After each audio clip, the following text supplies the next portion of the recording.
to merge all the three. Great. Yeah, we were told that you have to remain in time, and we are not absolutely in time because here they have an amazing organizational background. So, are there any questions on session 1 from your side? Then I would say we switch to session 2. Meanwhile, we are changing the presentation. 2 announcements. First of all, you will all get the slides towards the end of the day, so don't worry about that. You can take pictures for sure if you like, but don't worry, you receive the presentation afterwards, and we will coordinate with the colleagues. Second, I know a lot of you are very active in social media, LinkedIn, Twitter, etc. I just want to really encourage you to make use of the hashtag IDFC training if you want to post anything. That's also the community outside this room also gets to know what we are doing here. So please, if you want to share anything, please use the hashtag IDFC training. That's all. Okay. And I promise after the session there's a coffee break, and coffee here is really great. So it's a good incentive.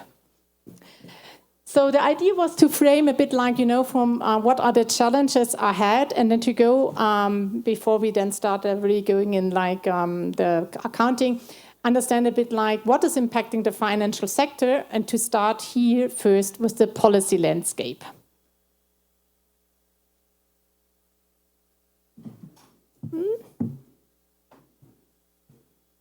Okay, so we had the SDGs. What are the 2 main agreements which are relevant for climate change and biodiversity?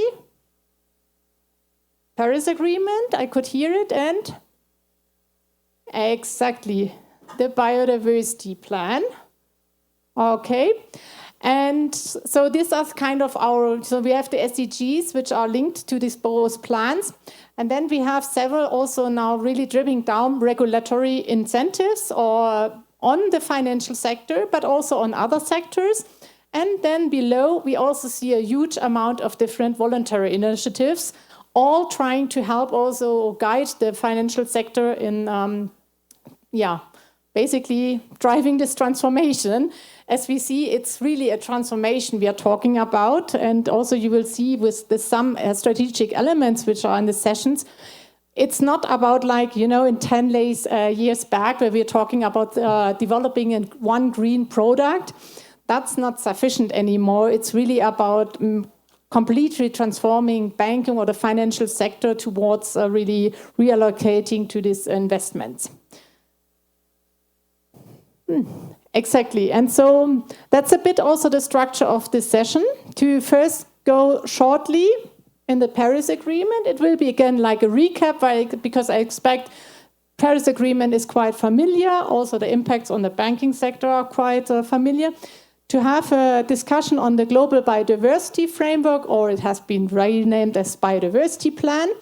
And then we will go in like what are the typical approaches we can see on the financial sector taken by central banks, and then have an introduction to some of the voluntary market-led working groups, more on this side, but also like initiatives where you belong here from also the IDFC club, like this biodiversity group or SDG alignment. These are all these types of initiatives which are trying to really bundle efforts and really drive this development. So, you remember? Now you know how it goes. Again, the QR code, it should be the same. So normally it should work next up. Which article of the Paris Agreement calls for transforming the financial sector? It's 2.1a, 2.1b, or is it C?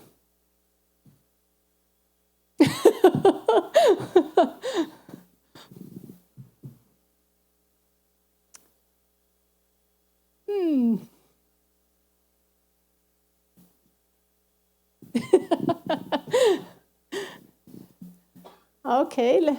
Oh, now we have quite a lot. So which one is it? Exactly. Can anyone just recap what are the A and B about? Do you remember what are the goals? The microphone? A is about preventing the 2 degrees, reaching the 2 degrees rising temperature for the planet, and B is about promoting adaptation and resilience.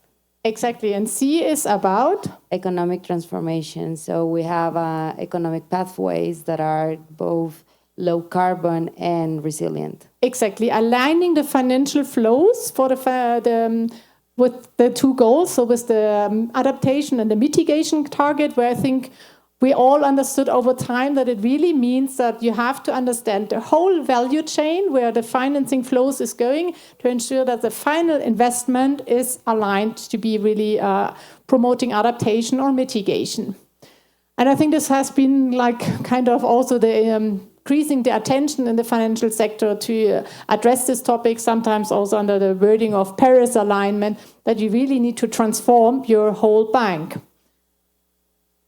Okay, yeah, great. That is really good. But it's more important that you know the content than the article. So, okay, and we have also something in the Paris Agreement. It's like it's a science-based target. So, which of the following best describes science-based targets in line with the goal of the Paris Agreement?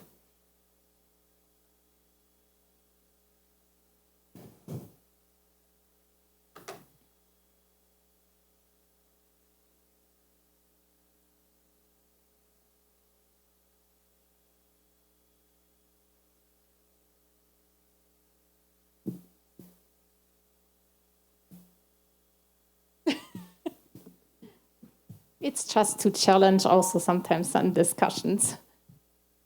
Okay, does someone want to say?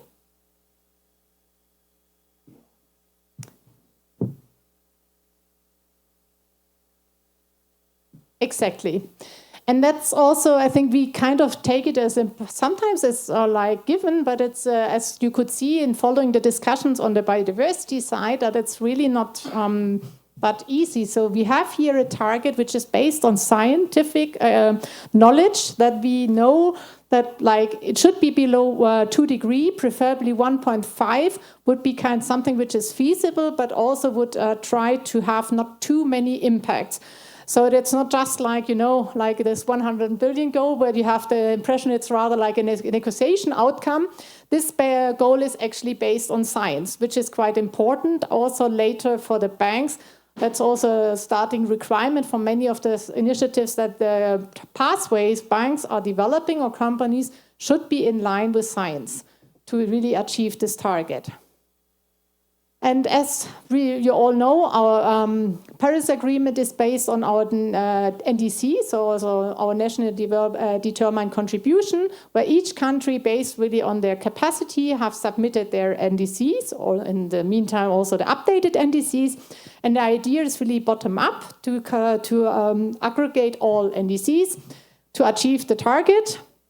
We have the next COP upcoming, and we all know that like ambitions have to be increased because currently we would, I think, reach about, I think estimations are between 2.7 and 2.9 degrees if all submitted or pledged commitments are in place.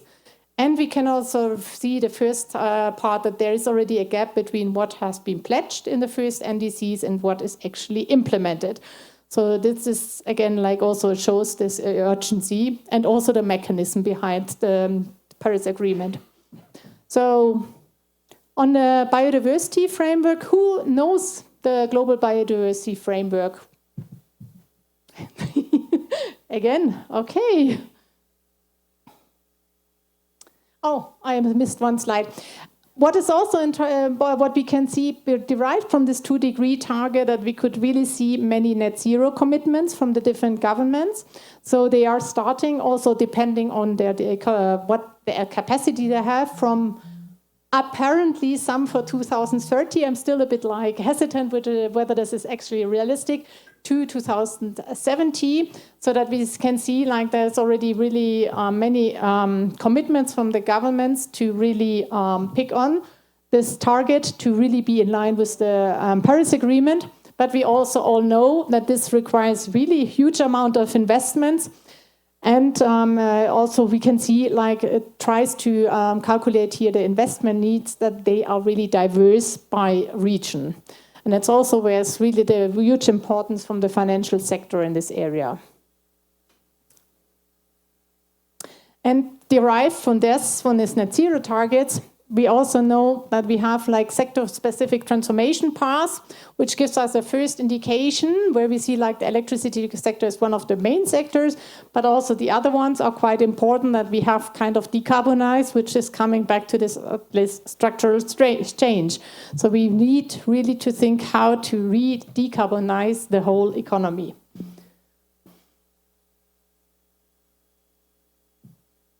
Now, here, this is the new target, and it was actually also like we had the UNFCCC was founded at the same time as the UN Convention on Biodiversity, but the financial aspect was long not really present.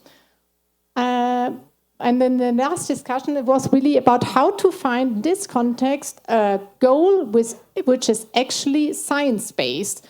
So similar as we had with the 2.1 degree target. And what has been discussed in this agreement is the called nature positive goal. And what this graph, here wants to show is like, this is the indicator for biodiversity. So we see that we are still on the pathway that our biodiversity is reducing. Here, that's where we currently are.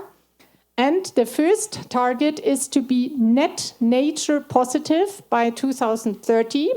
This means already so that by 2030, the amount of biodiversity we are doing in kind of positive is larger than what we are destroying.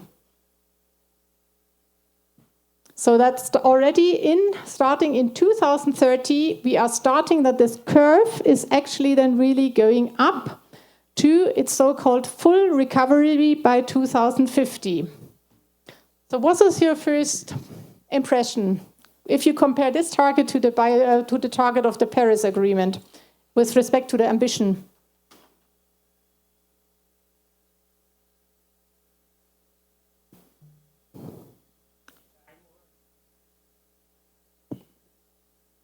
Can you please use the microphone? Thank you. The time horizon is longer than the one established for the climate ambition. Not really, because we have our net zero target for 2050, but it's our net zero. Not net zero, to keep the temperature lower than 2 Celsius degrees. For 2050. 2030, right? That's my understanding. Net zero to 2050. This is the net positive goal. It's not our net zero target. Our target is to be net zero by 2050, which means that by this we are not emitting more than we are reducing, which is in a way equivalent to the target we have here. So, yeah, do you have a microphone? Oh.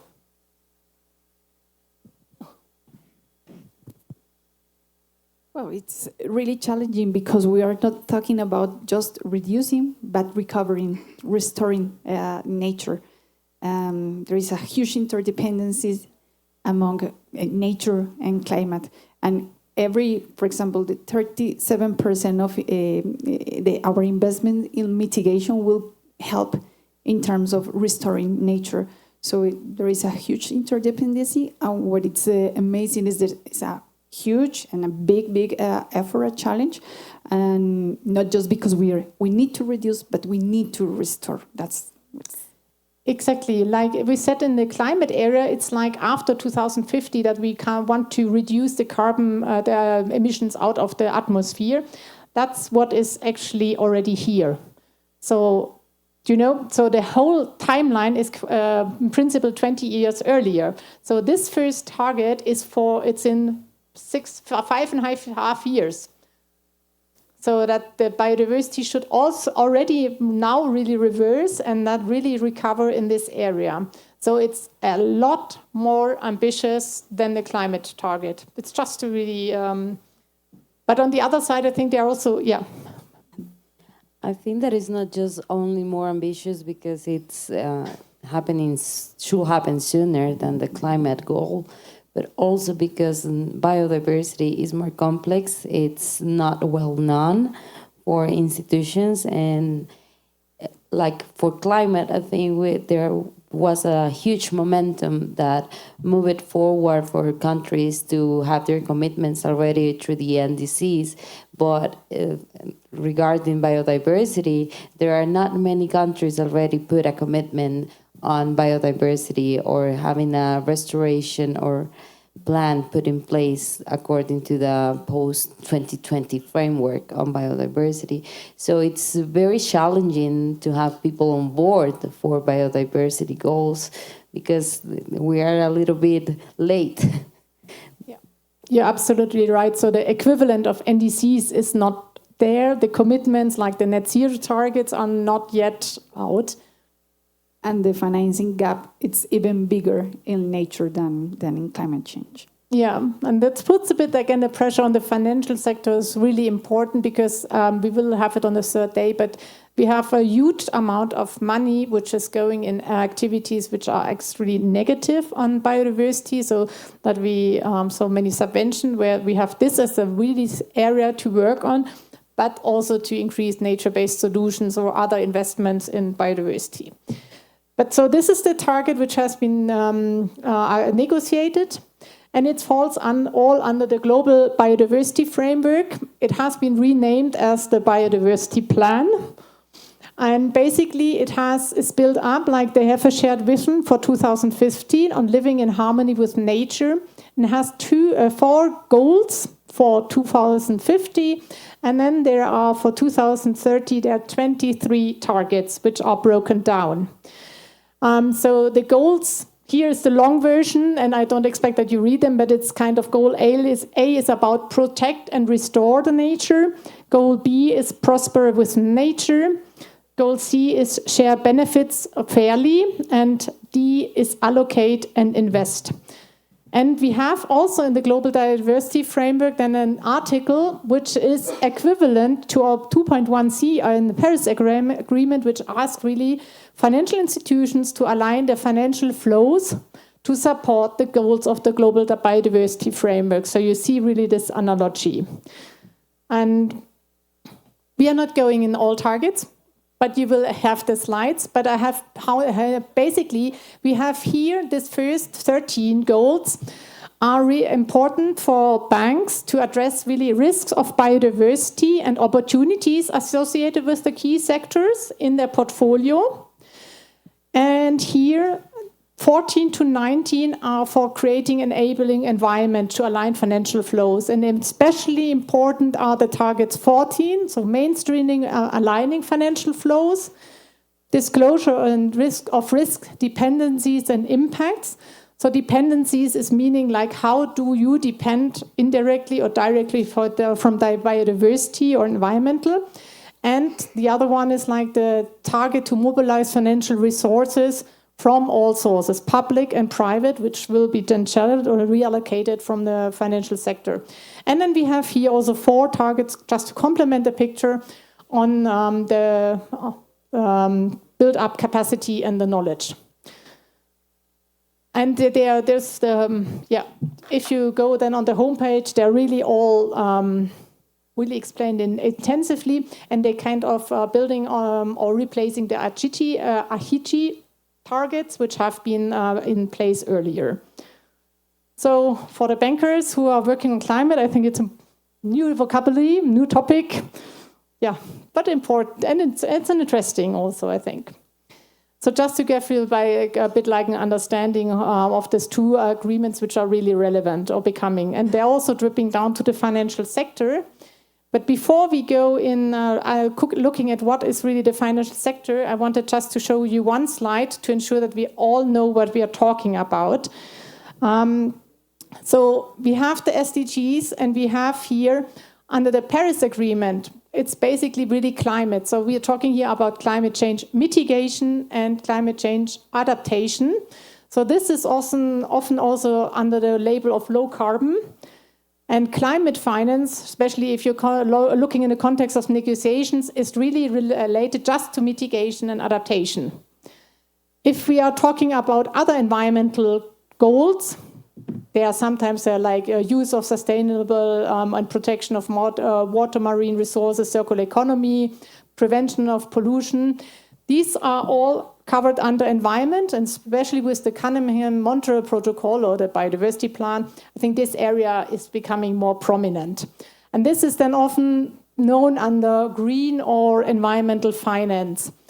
And if you include the social component, it's often under social environment, and sustainable finance would for us really be the overall package. So it can have environmental, social governance aspects, but also economic, just to kind of, as sometimes vocabulary are mixed up. And you can kind of also match the different SDGs to the different targets, so you see that it's really about aligning them. Oh, okay, so as we are talking also on nature and climate, but still as a recap, it's like, which of the following statements best describes the impact of climate or nature-related risk on financial market stability? Because I think 10 years back, a banker would have looked like, what? Why climate change? That's not better for me. I think everyone in the room knows that's not true anymore. But just to recap, what are the ideas or the arguments behind it?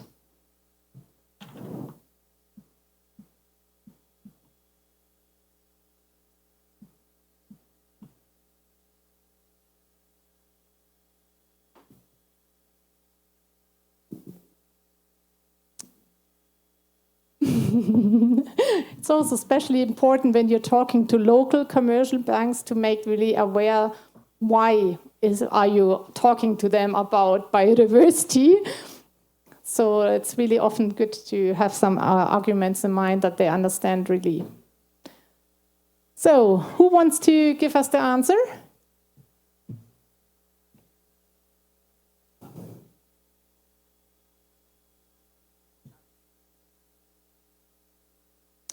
It's really confusing that it changes the order once you click on it.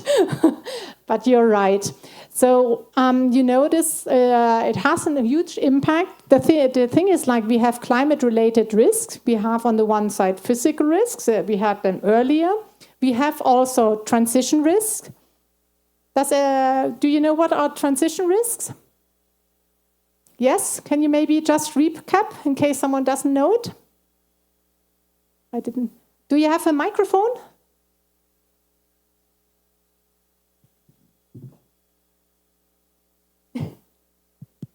Yes, works. Yeah, okay. Good morning, thank you. Regarding the transition rates, refers to the activities of the projects, of the pipeline in the case of the banks that we have in some sectors that are changing in the future. So that means the transition risks from the perspective of the banks. For example, if we are working with fossil fuels projects or something like that, it refers to how we are going to make the transition in terms of that project implies a transition for the bank in order to make a good implementation in the future with another type of projects. It's from the task force of TCFD. That's the meaning. Thank you. Exactly. So if we want to transform our economy, we basically have to decide on some regulatory changes, for example, or consumers are changing their preferences. There might be technological changes, and these are also having a risk for us. So just to we will face both physical and transition risk, and it will be kind of a mix. So the less we are mitigating, so the higher the temperature is, the higher we will face the physical risks, we will face lower transition risk. But if we go with a really strong decarbonization, we will have relatively low physical risk, but we will have immense transition risk, because this will have to go in hand, for example, with really high targets for emission reduction for certain sectors. So it's always important. So you're facing both, and you kind of also need to understand what is kind of the mix you want to address. And that's the same for biodiversity. So we have the physical risk from biodiversity, but we have also transition risk for banks for example, new regulations or standards which are coming. And what is the thing is, like, we are talking about a systemic risk. For example, if one region is affected by the drought, this can have really second round and contagious effects. That's also what we see, like the way it's addressed by supervision and regulatory frameworks. So what makes it a bit like challenging is, like, we had it. It's complex. We are talking about long time horizons, and we have also some tipping points. If we go over them, it's too late. We can't even, if we reduce emissions to zero, some things won't be able, we can't take them back. And on the other side, we have some really systematic effects which are affecting, either whole sectors or the whole financial sector, which can really have a snowball effect. That's also why we see from the regulatory side basically two approaches. The one is really supervision of the bank itself. And then also, this is climate stress tests, which are trying to look on a macro level. How is the financial sector depending or affected by climate impacts, or also in the long term, I think there will be then also more with nature-related stress tests to understand, like, how resilient is one individual bank, but also how resilient is the financial sector. And with this, I would hand over to Mikael.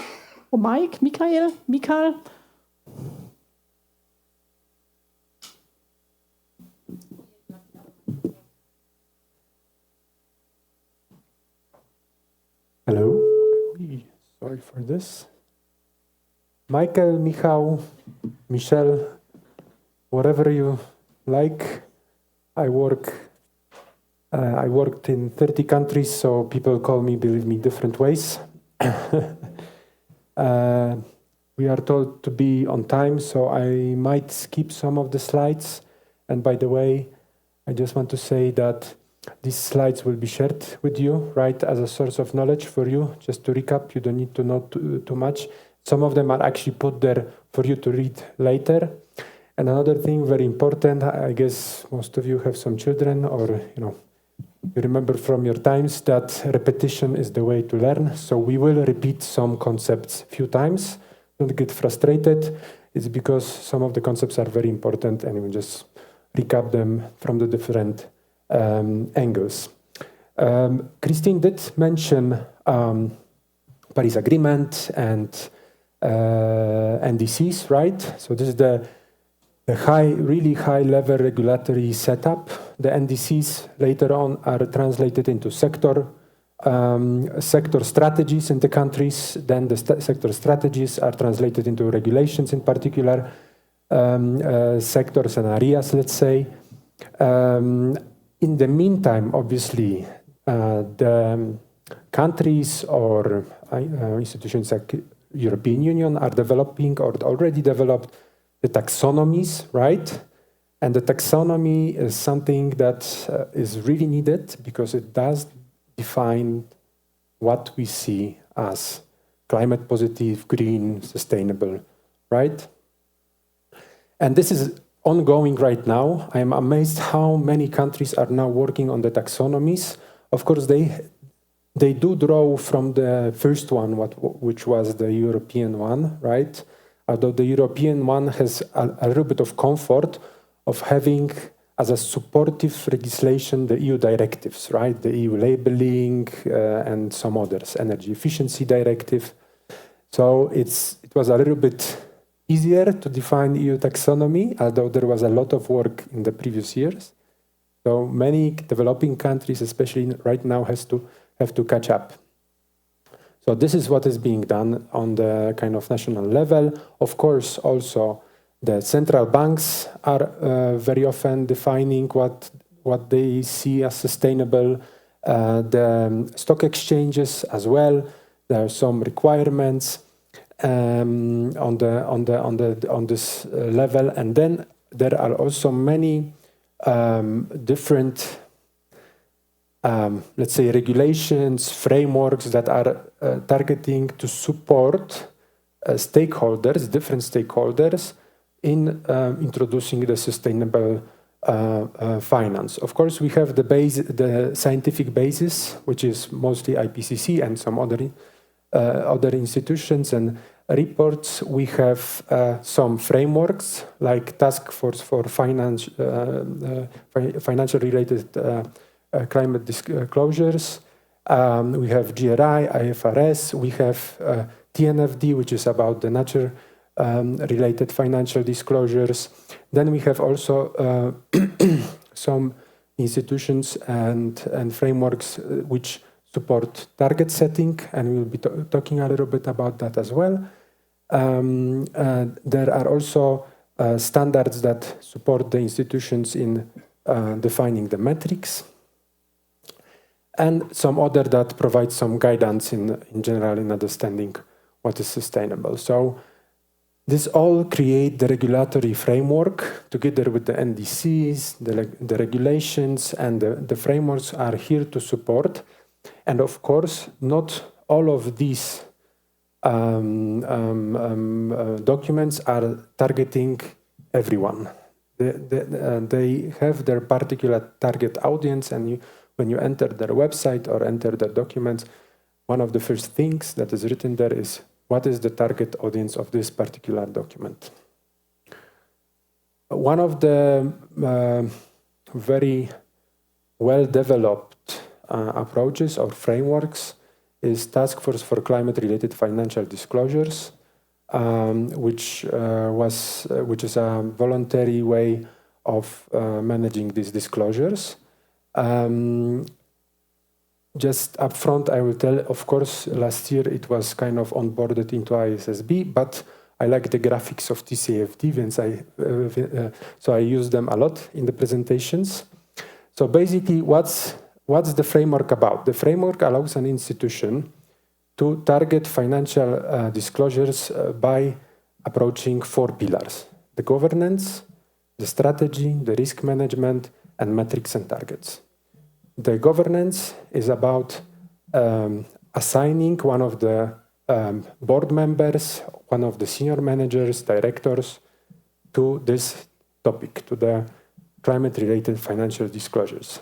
We just extend his responsibilities to cover this. And this is very important because without the kind of support from the top, typically the organizations are not able to move forward in particular subject, right? And of course, it's about setting up some goals and targets for this board member. The next pillar is strategy.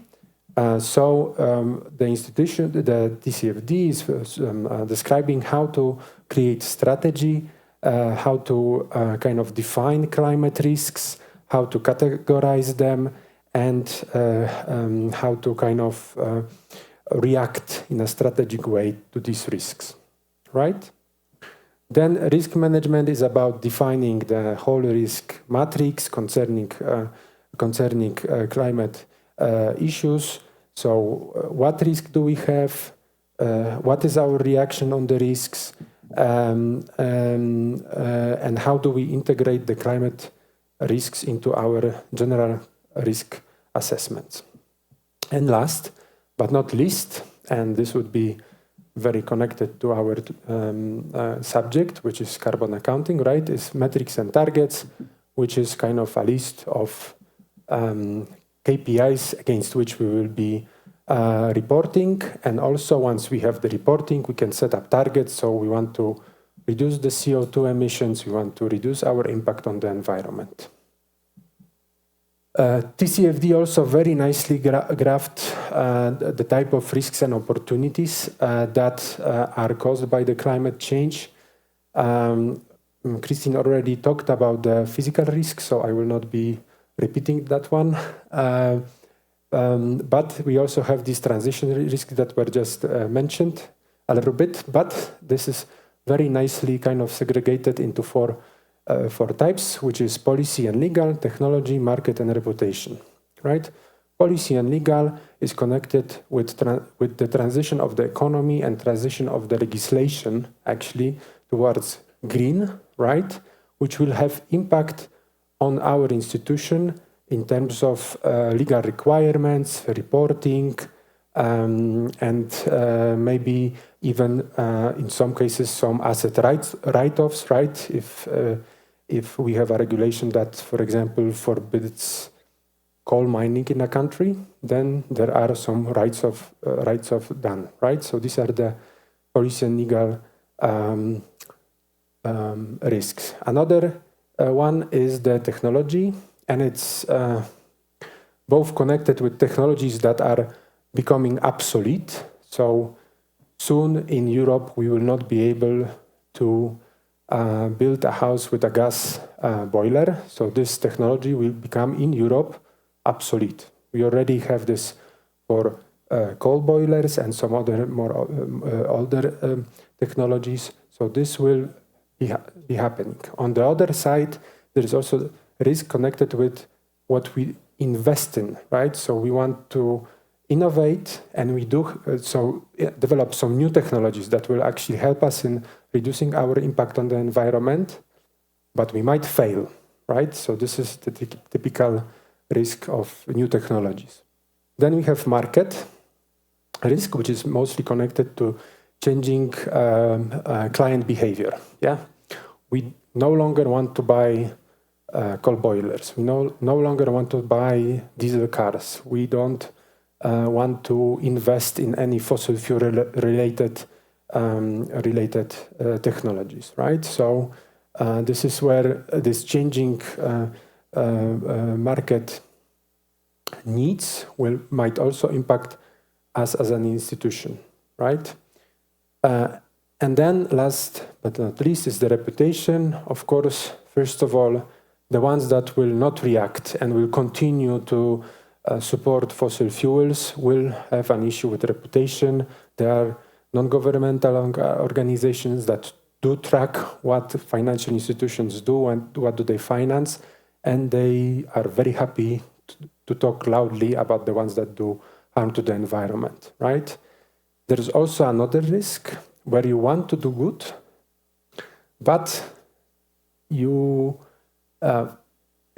make a mistake, right? And this is about greenwashing, which we will be talking the third day, right, Jonas? So I will not be talking more about the greenwashing, but this is also another risk where you need to be very careful. And this is one of the reasons why it is very good to have something that Mr. Mustafa mentioned, I guess, the common principles, right? Or taxonomy, actually. So what do we define as green? We become transparent, and this word transparency you will hear very often in this financial kind of discussions, right? And financial climate discussions. Transparency is one of the core reasons why we have all these regulations, actually. For many years, and even when I started kind of do green finance, it was not really regulated very well, and it was kind of subjective. What's green, what's not. And at a certain moment, there were some really heavy greenwashing issues, and then all these frameworks started to be created.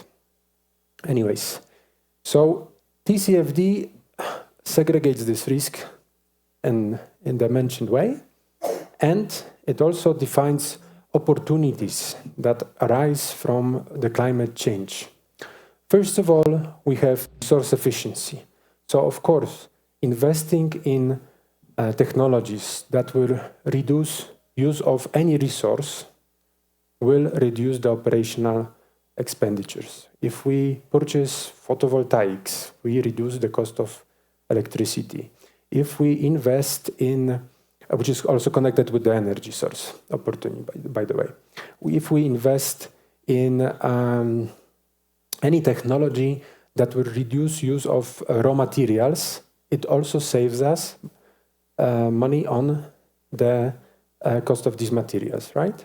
Then we have energy source, like I mentioned, renewable energy, photovoltaics, heat pumps, solar thermal collectors, and so on, any technologies which will actually reduce our needs or reduce our expenditure for, let's say, this dirty electricity, right? Then another opportunity is product and services. Of course, the early movers, the ones that see these opportunities to invest in new products that are eco-friendly. For example, we have now a ban in EU on the plastic, single-use plastic cups and cutlery, right?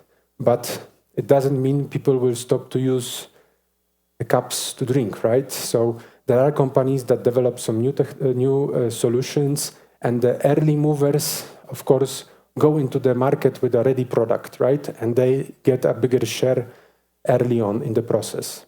And also some services, right? So, for example, I didn't have a chance to walk a lot through Bogota, so I don't know if this is in place here as well, but all this bike sharing, e-bike sharing, car sharing, and so on, these services also are kind of a reaction to this climate-related issues, right? And there are companies that kind of make money on it. So this is another great opportunity. Another opportunity is actually going into new markets. If you have a good product, right, that reacts on some needs of another market, you developed it here, there's another country which actually introduced some bans or, you know, need of some new technologies, you can actually, as a company, go into new market and again be the early mover and gain the market share. And last but not least is climate resilience. Of course, any of the most of the mentioned actions increase your resilience to the climate change. The less we are dependent on nature, for example, as Christine was discussing a few minutes ago, the less we are dependent on fossil fuel, which costs will go up, the less we are dependent on any CO2 emitting technologies, where we also will observe creation of carbon markets and increased price of carbon emissions, the more resilient we are on the changing market. And the TCFD in general has this nice framework of defining the risk, defining the opportunities, creating the strategic planning, risk management, and understanding what will be the financial impact of all of this, right?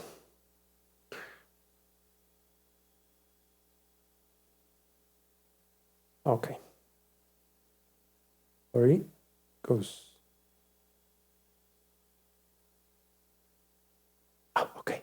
So, as I mentioned, TCFD last year was kind of, the recommendation of TCFD was onboarded by the IFRS Foundation, which is kind of a standard board that provides high quality, understandable kind of standards to financial reporting. And they have created two standards on basis of the TCFD. So although we do still talk about TCFD, some of us are even using these nice graphics. If you want to implement the standard, there are two standards created by IFRS, right? So the first standard is talking about creating this framework, as I said, setting up the 4 pillars: governance, strategy, risk management, metrics, and targets. It underlines the necessity of combining this climate-related reporting with financial reporting, and actually advises to publish both reports together. And you will see that many of the reports are actually really one, or there's an annex to the financial report, because this climate-related financial disclosure cannot be kind of detached from financials of the company in general. By definition, it needs to be onboarded, integrated. As I mentioned, both the climate-related strategic planning and risk management has to be kind of combined into the daily work of a financial institution. Okay. The second standard focuses on reporting, on transition planning, on we report, then we set up a base year, which I will be talking in more detail later on during these 3 days. Once we have this, we can actually set up some targets. So we want to be less impactful on the environment, reduce the CO2 emissions, reduce the environmental impact of our operations. Another point is climate resilience. So this second standard also underlines the importance of thinking about resilience of our business, and in terms of financial institutions, of course, it's resilience of the portfolio on the climate change. And of course, the standard talks about scope 1, 2, and 3 emissions. By the way, how many of you know what is scope 1, 2, and 3 emissions? Can you raise the hands? Okay, half of the room. Good, we'll be talking about it soon. Anyways, this is, of course, this is a way of listing the emissions of the institution. We'll be defining this in much more detail later on. Now, the TCFD was created on basis of many years of experience of the creators of this framework. Now we just said that the nature-related disclosures don't have yet this experience. We don't. I mean, on the high level we understand it, right? But when it comes to the business, what it means into your portfolio. What's the asset that we can finance, for example? Now it's getting a little bit challenging, and a lot of institutions are working on actually streamlining this nature finance, let's say, right? But what TNFD has is TCFD. They use the same framework, the same 4 pillars to address nature-related financial disclosures. So if you read TCFD, the TNFD is really very easy for you to understand, right? And by the way, both of these standards relate, they are frameworks that then point you to directions of some reporting standards, of some like GRI or IFRS, right? Mindful of the time. Need to watch out what I will say. Okay. So why should we consider this as a framework, right? This will allow us to structure the risk mitigation of our institution. It will also allow us to understand what are the investment opportunities. I think this is, of course, we talk about how we want to do good to the environment, but we should do it by defining what are the investment opportunities, right? Because we are doing business, we talk with business people, we talk with SMEs, for example, or big companies, and talking on the high level of environmental friendliness might not always land well, but if we change the discussion and say, look, you have some investment opportunities which we could actually support you with, then it changes the discussion, right? They might get interested. Another reason why to use these frameworks is to standardize information. And the more institutions that will follow some standards, the more data we will have. And this is what we lack when it comes to nature-based. We lack data, right? So if we are able to gather the data in a standardized way, analyze them, then we can do much more good in much faster fashion. Another point which I told you, you will hear this word very often, the transparency. We want to be transparent about what we do when it comes to nature-related finance, right? And of course, the TNFD is aligned with the frameworks that Christine just mentioned.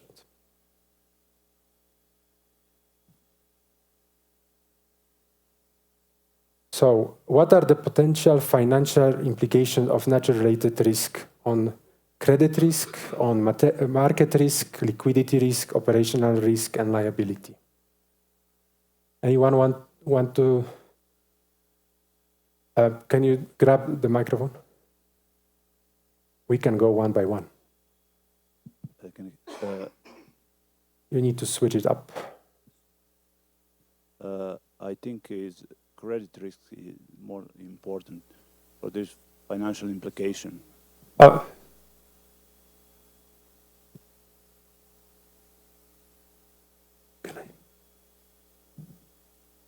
Okay, try it now. Okay, it's okay. Okay, keep it closer. Potential financial implication, I think is credit risk more important from the point of bank view. If we compare about this ECB recommendation and EBA recommendation and capital requirements, credit risk is part of nature-related and this kind of risk for implication on the liability clients for a return obligation for credit kind of risk. Of course. That my things. I mean, credit risk is about repayment of the loan, right? In a very simple way. So if we have a farmer that is planting crops, you provide finance to the farmer, and it happens to be that the land where he's doing it started to get some extreme weather events, or actually he was doing the farming too heavy, so the soil is already eroded. His ability to repay the loan is lower, right? Then the market risk again. So change of the market, what market like. We don't like fossil fuels. We don't like institutions that finance any actions that impact the nature. And then as a financial institution, you might observe changing needs of your clients. Liquidity risk is again when your finance providers say, we don't want to finance, let's say, portfolios that are full of nature impactful, nature negative investments, right? When it comes to operational risk, it's about changing regulatory environment. So if you have clients that will be impacted by some, as I said, for example, bans or limitations of agriculture production, which we did observe in Europe, for example, in other countries, then it's another risk for you as a financial institution as well. And then liability risk, this is kind of coming up, although I think there are already some litigations towards some institutions that knew that they are doing harm to the environment, to the nature. They continue to do that, and they are now put into courts because of that.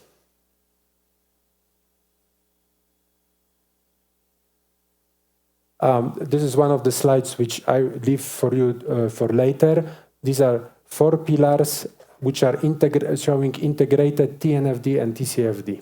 This is good to have, and you will see how these 4 pillars were adapted for TNFD and which elements were added actually to address the nature related financial disclosures. Mika? Yes? Yeah, here. Where are you? Oh, okay. Yeah. I wanted just to make maybe a comment on the previous slide on the operational risk. Okay.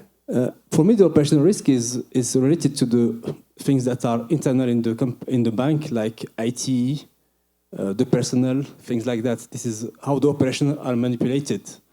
And one of the biggest operational risk is the IT risk, and also the risk of people working in the institution. So here maybe it's the quality or the expertise of the people analyzing the project more than something else.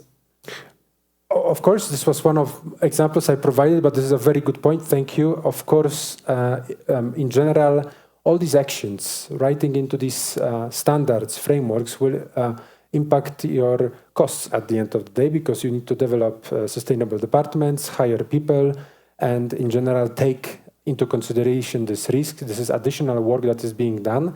And of course, all of this is connected with the IT you mentioned, right? And other kind of operations. Yes, yes. So, Christine mentioned ESG, environmental social governance. Very often it's actually extended by digital, because ESG plus D, because actually there are so much data on different sectors, on different, climate-related disclosure, nature-related disclosure, so many different points, that doing it on the paper is just impossible. That's why the digital IT comes with help, and this is where the financial institutions need to invest into report, to track, to extend the project management systems, or how you track your portfolios by these climate and nature-related issues, right? And this is the IT, one of the costs that might go up. Although there are some tools that will help you, and one of the tools will be presented to you after the coffee break. Let me just mention one important thing, because we are running out of time. Another very important regulation that will have an impact on many of the institutions, companies, is the carbon border adjustment mechanism. It went live already. This is an EU tool that addresses carbon footprint of the products that are imported into EU.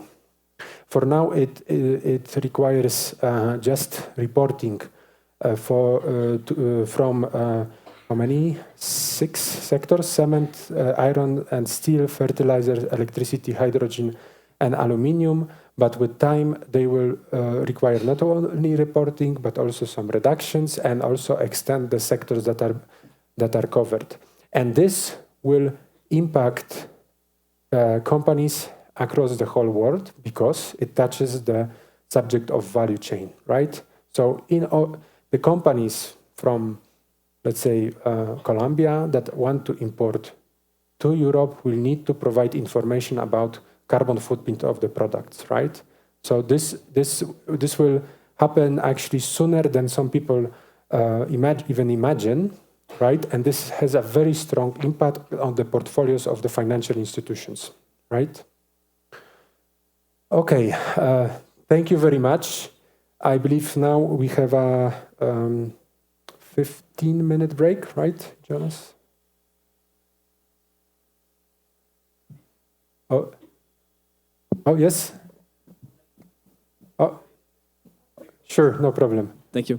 No, I wanted just to say thank you for the presentation, but discussing about the regulatory issue, I think that it's important for everyone to understand that there are, what you presented, there are hard regulatory and soft regulatory, I would say. Because the approaches is, for example, if we take TCFD, is a voluntary approach. If we talk about taxonomy, for example, in Europe, is not voluntary, it's mandatory. Yes. So there are different kind of tools and standards, I would say, and it is difficult for everyone to identify all of them, to understand where they are coming from, and if they are mandatory, voluntary, or only for a group of, for example, we can say that common principles are kind of internal, are also a standard to be used by IDFC and MDBs, but they are not mandatory as such, but there is a commitment from those groups to use it. And I think it's important, and if we took, for example, the case of IFRS, they are not mandatory, but they have a very big power, I would say, of implementation, because they are used by the financial industry. So I think it's important to have this notion of what is mandatory, not mandatory, and something between. Of course, yeah. Thank you a lot. You want to, please? Thanks, and thanks for wrapping it up so gently, Mustafa. So, as Michal was mentioning, we have a coffee break. We will ask everybody's comprehension because since we are running a little bit late, then we would like to invite you to be shortened to 10 minutes. So you may find it outside, and also other logistics information that's important. It's that you'll find the toilets on your right once you go out from the auditorium, so that you may find everything here, so we can convene again here. We will ask for your consideration on this because we have colleagues in Europe connecting right now for the next session. That's why it is important that we are on time for the next one. So thank you very much, and see you in 10 minutes.